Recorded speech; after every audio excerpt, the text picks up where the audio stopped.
일본의 정계에서 망원 제조기로 유명한 아소다로 재무장관이 지난 18일 도쿄올림픽과 관련한 망언을 또 쏟아냈습니다. 그는 이번 올림픽과 관련하여 올림픽은 40년마다 문제가 일어난다. 저주받은 올림픽이다 라고 말했는데요. 1940년 삿포로와 도쿄에서 개최될 예정이었던 올림픽은 제2차 세계대전 때문에 개최 중단된 바가 있고 40년 후인 1980년 모스크바 올림픽은 서방 국가들이 소련의 개최를 보이콧하기도 했죠.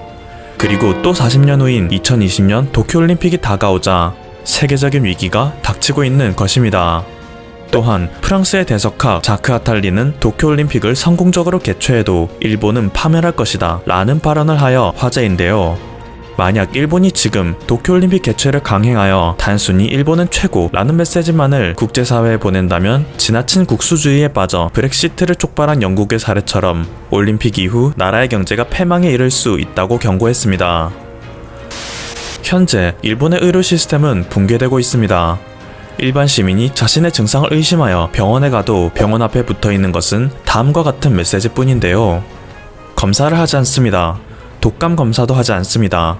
감기 증세가 있으신 분들도 오지 말아주세요. 이런 상황 때문에 일본의 국민들은 고열이 발생해도 병원에 가지 못하고 집에서만 요양을 해야 하는 상황이라고 하죠. 이에 일본의 한 민간병원 원장은 익명으로 일본의 실태를 고발하는 메시지를 남기기도 했습니다. 이것은 일본의 의료 거버넌스 학회에 폭로된 내용인데요. 해당 병원은 민간 중규모 병원에 불과하지만 이미 하루에 20차례가 넘는 사람들이 증상을 의심하여 내원한다고 합니다. 어렵게 기초적인 검사를 몇 가지 하고 나서 증상이 의심되어 보건소 측에 정확한 검사를 의뢰해도 보건소에서는 절대 허가를 내주지 않는다고 하는데요. 이렇게 된다면 지난 5일 아베 신조 총리가 발표한 것처럼 모든 검사는 국비로 부담한다는 말이 거의 무색한 상황인 것이죠. 말만 국가에서 경비를 대준다 뿐이지 겨우 신청을 해도 어차피 허가를 내주지 않기 때문입니다.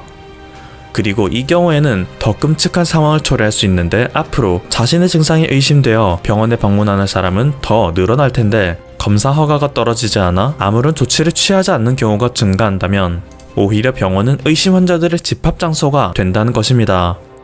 실제 증상을 가진 사람이 나머지 사람들에게 모두 옮기는 배양 장소가 되는 것이죠. 그럼에도 일본에서는 겉으로 드러나는 데이터가 현저히 떨어지니 실질적으로 개선되는 인프라도 거의 전무할 테고 이것이 계속 악순환의 고리를 만들어낼 것이 분명하다고 합니다. 결국 일본은 다음 달 무렵에는 중국 그 이상 세계 최악의 광범위한 패닉이 발생할지도 모른다고 경고하고 있습니다. 이 폭로가 인터넷에 퍼지자 일본 사회는 충격에 빠지고 있습니다. 지난 17일 일본의 뉴스포스트 7에는 이제 국민이 정부의 말을 믿지 않게 되었다 라고 하기까지 했는데요. 아베 신조 일본 총리가 실질적인 대응책은 내놓지 않으면서 일제 휴교령이나 행사 자제 등 국민들에게 위축과 공포만을 불러일으키는 조치를 취하고 있으니 국민들 또한 스스로 말도 안 되는 사실을 알면서 휴지 사재기 같은 비이성적인 일만 벌이게 됐다는 것이죠. 또한 일본의 현대비즈니스에서는 아베 정권은 일본 국민에게 부탁만 해서는 안 된다 라며 맹렬한 비판 논조의 글을 올리기도 했는데요. 국민 개개인의 자기 방어 노력이 한계에 다다르게 된다면 그때부터 폭발적인 확산이 시작될 것이라고 경고하고 있습니다. 현재 일본에서는 마스크, 티슈, 심지어 체온계마저 구매할 수 없는 지경에 이르렀습니다. 의료기관에서 아무것도 해주지 않으니 국민들이 스스로 자신의 체온을 측정하여 자기 진단을 하고 있었는데 이것마저 이제 불가능한 상태가 된 것이죠. 하지만 정부는 여전히 국민의 행동에만 의지하고 있습니다. 국민들이 최악의 여건 속에서 시간을 벌 동안 정부는 최선의 방안을 찾아내고 있어야 했는데 아무것도 한 게 없죠. 그리고 이는 결국 모든 물품 보급의 정체를 초래할 것이고 머지않아 일본의 모든 방어선은 본격적으로 무너질 것입니다.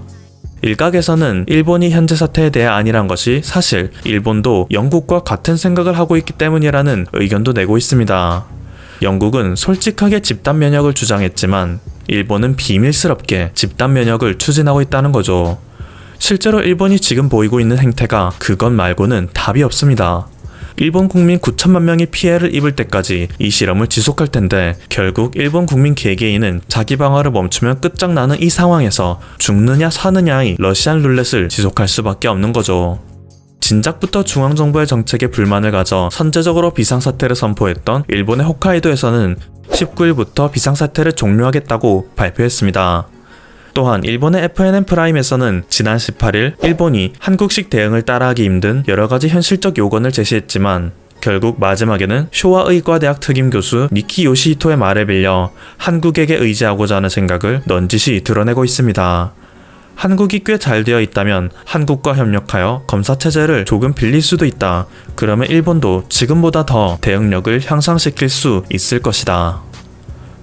지금까지 퍼플튜브였습니다. 여러분의 구독과 좋아요 그리고 알림 설정은 콘텐츠 제작에 큰 힘이 됩니다. 감사합니다.